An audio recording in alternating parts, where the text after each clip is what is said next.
Saggies, hi, this is Joy with Joy of the World, here to take an intuitive peek into the world around you. We're going to see what we've got going on. First, put a thumbs up, subscribe if you haven't already, and share with a friend. So let's take a peek. This is the Mystic Shaman Oracle.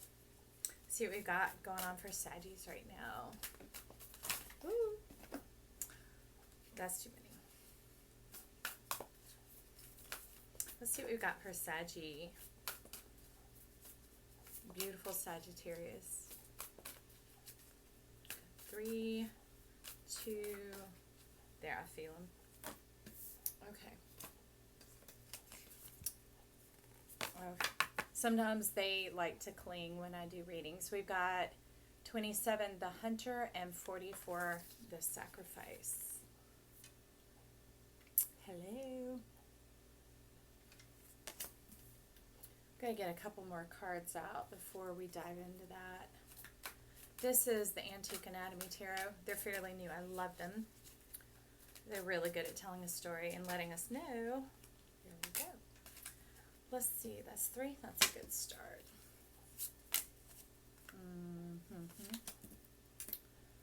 And let's see for you guys. Yeah, we're going to jump on the affirmators.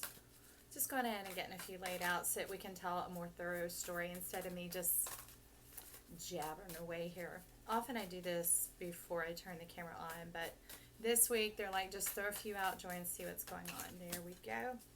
2 more. This way.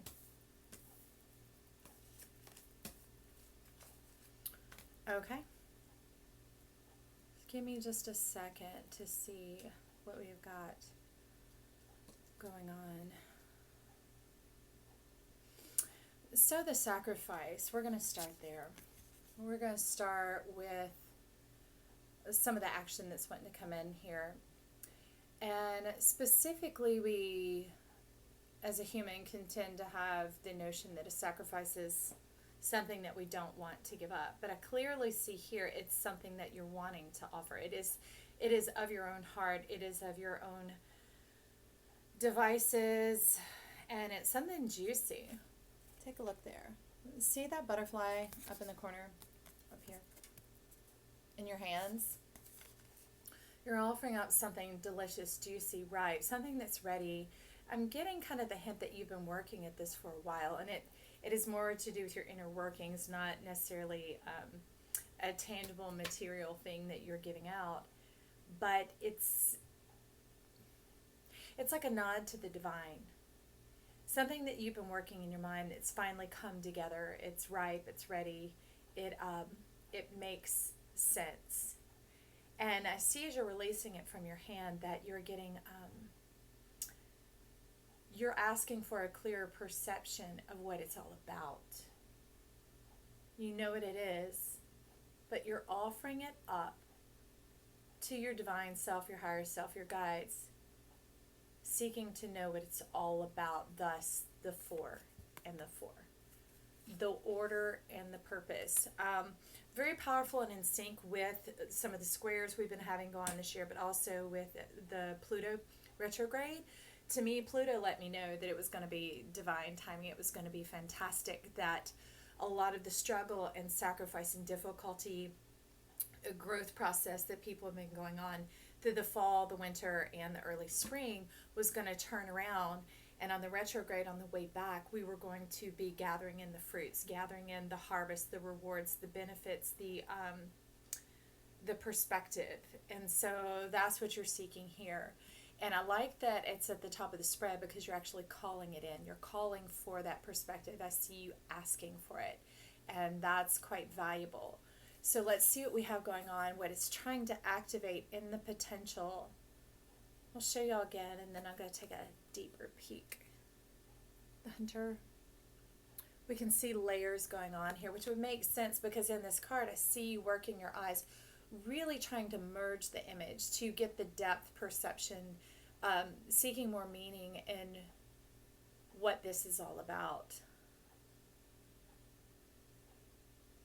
Okay. You're calling someone in.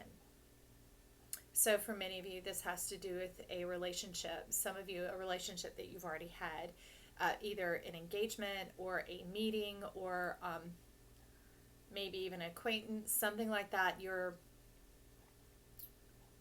But I don't see them necessarily in person. I see them more like in a mental state, in the mind's eye. And you're wondering what that was all about. So some of you, it's past, P-A-S-T, relationships. And it seemed kind of destined to be. That's what I see going on here.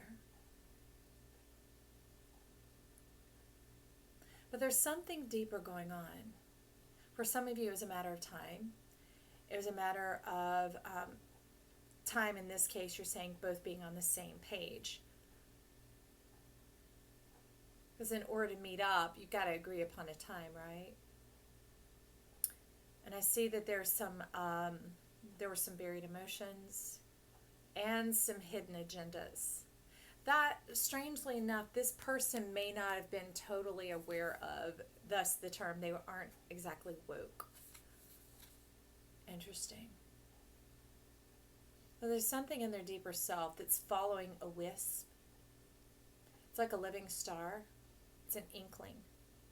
And they are moving forward. But in their soul and in their spirit, they're hearkening back to you.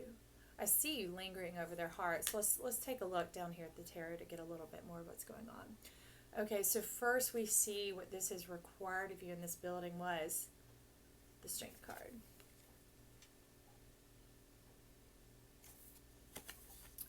Giving you a leg to stand on. No more being broken down, belittling yourself, lowering yourself. That in order to lift another up, in this type of dynamic, in this case, doesn't require lowering yourself down, especially when you're looking to meet someone eye to eye, to find a peer, reciprocation, that type of thing. It's saying don't sell yourself short anymore. And that will draw in the sweetness. So when you sell yourself short, you set yourself up to be devoured, swallowed up. Because that's generally something that you do when you particularly are in contact with something that seems so lush and promising. They're showing up as ivy here in this card, which is why when it's hearkening to that, it's something that overgrows and overtakes. And so the moment you lower yourself down, that vine which catches at the ground has something to attach to. And then before you know it, it totally covers you, and you've lost the image of who you are. You've lost your sense of self. Because yourself, sorry, we got a funky creature going on there. You lose your sense of self in this person. And that's where the takeover and the crumbling has occurred, where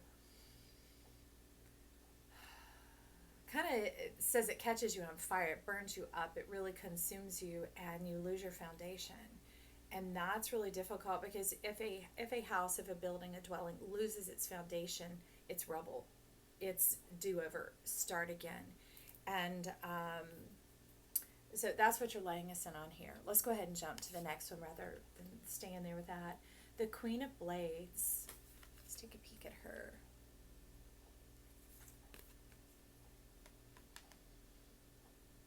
So you've done that work. You've been coming back from that, and you sort of turned off that part of yourself. Not shut it down and pretended that the rubble wasn't there. You dutifully cleaned up that mess, but each time you touched it, in order to not continually be stung by the pain and the burning of the depth of what it was of having been burned, you kind of numbed your mind to it. You sort of dumbed down your response system of when it's trying to rise up and tell you something. You're like, no, I'm good, I'm fine, no, I'm good. And therefore your nervous system has been altered, your mental perception has been altered.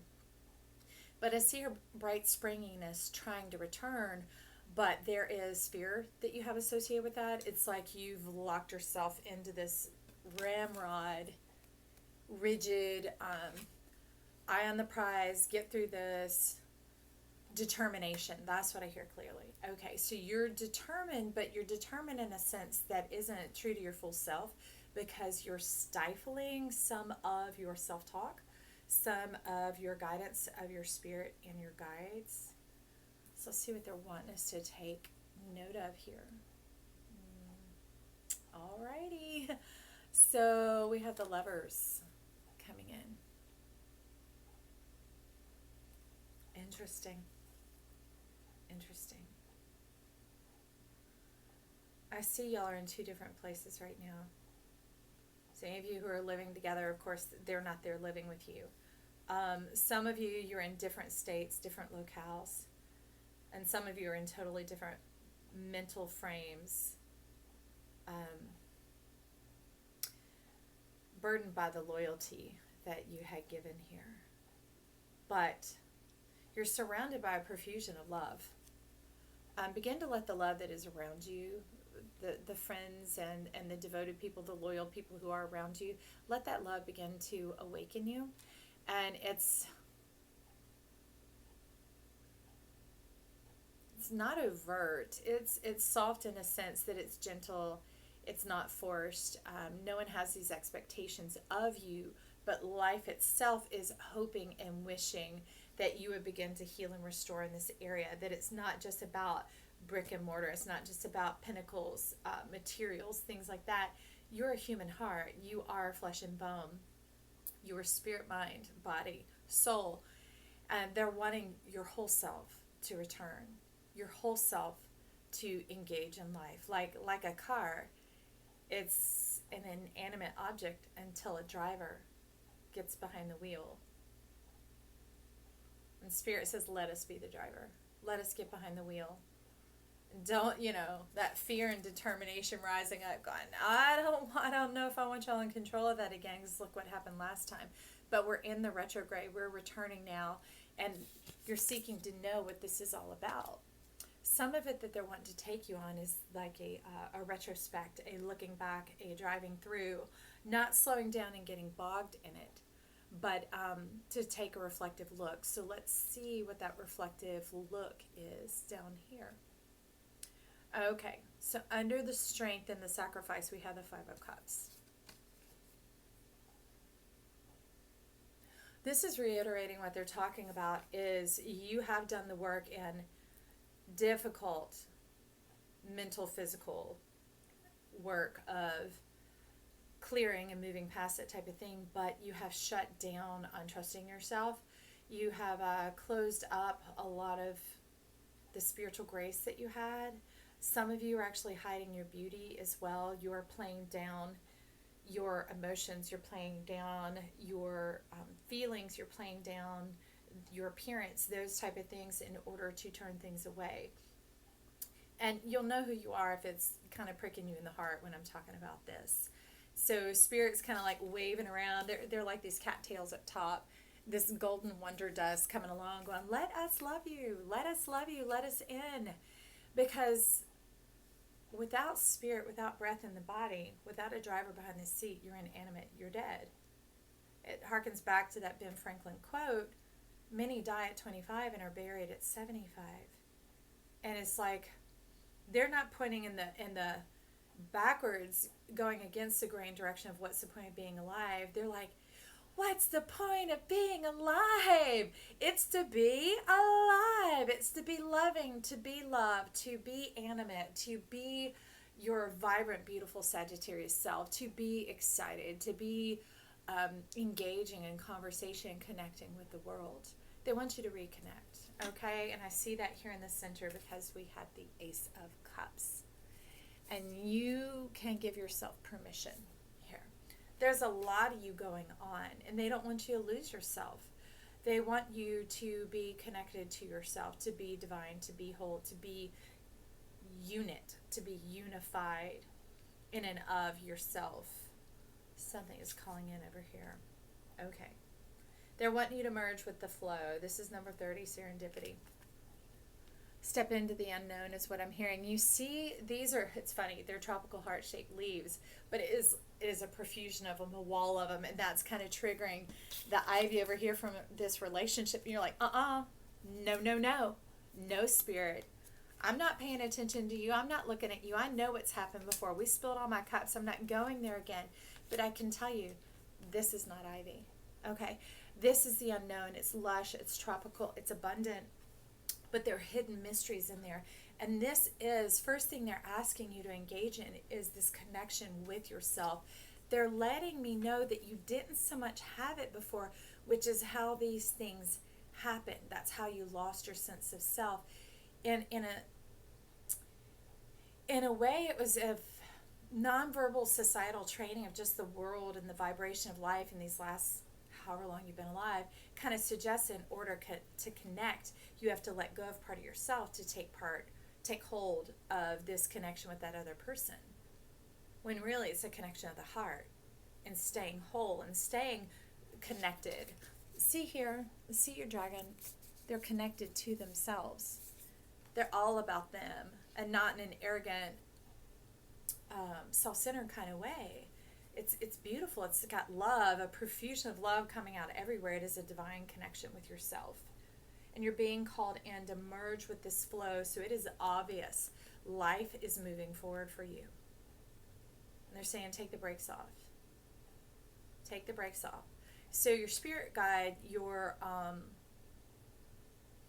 higher self is in the passenger seat like in driver's ed, and they have the emergency brake over there. They have a pedal that if you kind of start getting,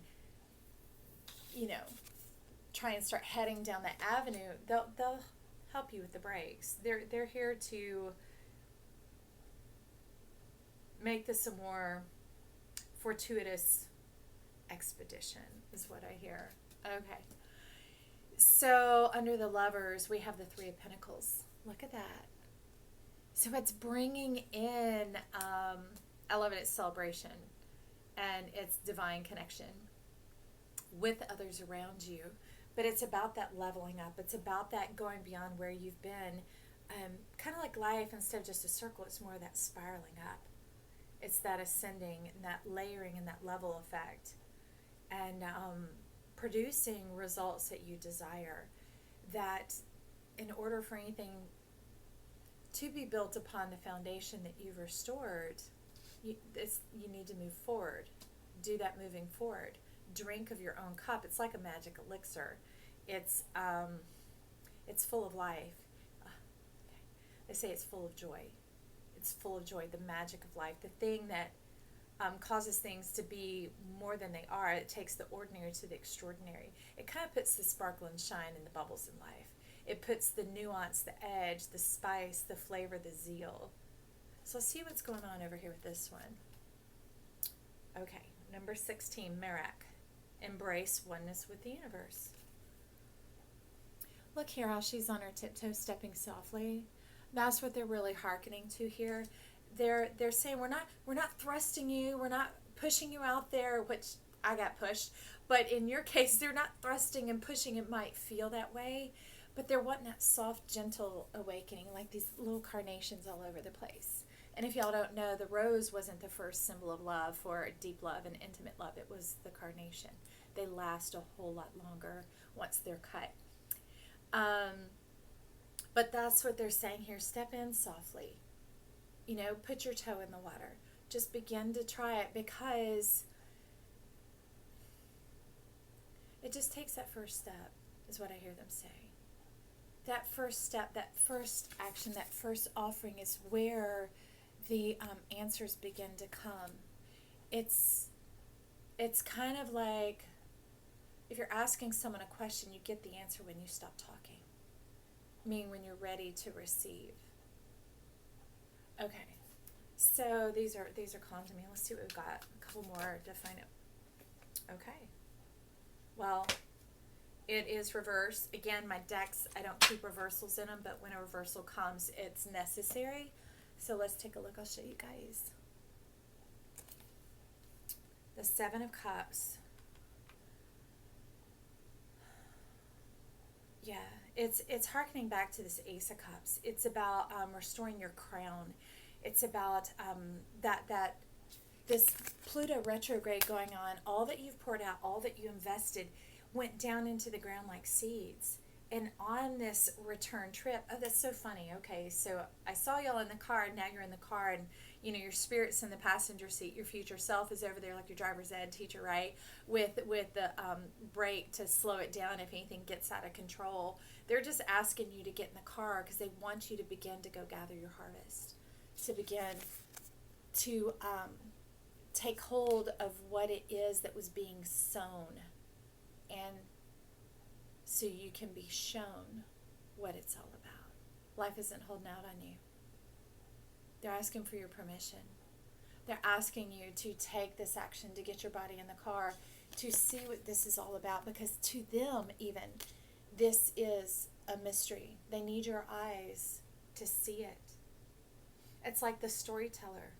The story sits on that page waiting for the reader, waiting for the one who is going to be the audience with their eyes. If you haven't ever seen it, The Never-Ending Story is a fantastic tale. And it harkens to the same thing. Is that's when it comes to life. When you see it the second time, that's when it comes to life. That's the magic. They're telling me that's the holy worship. That's what makes you bow. That's what makes you and brings you not to your knees, but to your knees in spiritual awakening can be heavy. Like when you see and it thrusts through you, when the wind of spirit passes all the way through you and you in a moment get that full knowledge, it can take the wind out of you and just bring you to your knees. And it's a beautiful thing. It's an overwhelming thing. There can be laughter and tears and all that going on at the same time. And that's what they have for you here. That's what they are asking for. And we've got cups, we've got pentacles, we've got the queen, we've got strength, we've got the lovers. They're asking for your trust. They want you to trust yourself. It's been a lifetime since you did that. Okay. So I am going to spin. These are new guys, new little puppies I got here, the tea leaf. And we're going to see what we got for y'all. They're round, so not always the easiest to shuffle. They love to talk. So I just put them in my little magic time travel bowl there, and let's take a look. So dog, far away, a distant friend is thinking of you. So for some of you, this may be a getting in the car and head for your journey. You need to be wandering again and getting out and moving around, because in that movement, for you, whether it's by foot, by bike, or in the car, when you begin to move, I see that like the plaque breaks off of your mind and you begin to process, almost like the circulation in your blood. That's what I see here. You stopped living. You bled out is what you're telling me. I pray your heart start beating again. I pray the vitality of life quicken you and come up through your feet when you take this step, and come through your heart and through your mind and give you the courage to step forward and to trust again. That's what I want for us. Okay, and dolphin came out. It says financial gain, usually coming from something you did in the past. Fantastic. And to me, financial, it can harken to pentacles, and pentacles for me means anything material, physical, tangible, stuff that you can touch. You're going to see true testament. It's not just going to be, because that is some of your concern, is thinking that you sell yourself on, oh, it's going to be better this time, and you didn't want to put on the rose-colored glasses and keep, well, for lack of a better term, painting a turd. You're like, we're not doing that this time. We're going to see things for how they really are. But there is going to be a nod to that, an acknowledgement of that, and that they're showing you physical, tangible changes, things coming in, and you're going to learn a lot about yourself and be stronger in who and how you are, not rigid, not this fearful determination, but literally they're showing me like the power of your heart, the strength of your heart, because it's time for that. This was always scheduled. This was that, like the point of reckoning. It's kind of like graduation day, okay? You might walk the halls of your alma mater, that school again, but not as a student. Simply as a free person. Well, That's exciting. I like it. I've got strong Saggy placements. The funny thing is, when it's coming out of my mouth, like they say when you talk and you can't get the answer. So I'll go back and be on the other side of this lens with you guys listening to this message to see what it has to say to us. And for you, I pray this percolate through you and be a nice cup of tea, a nice beverage for you to enjoy as you think about these things and listen to your spirit about how to move about in this. And for those of you heading on that trip, I wish you safe travels. Hey, I'll be seeing you guys soon. For now, this is Joy saying bye. I love ya.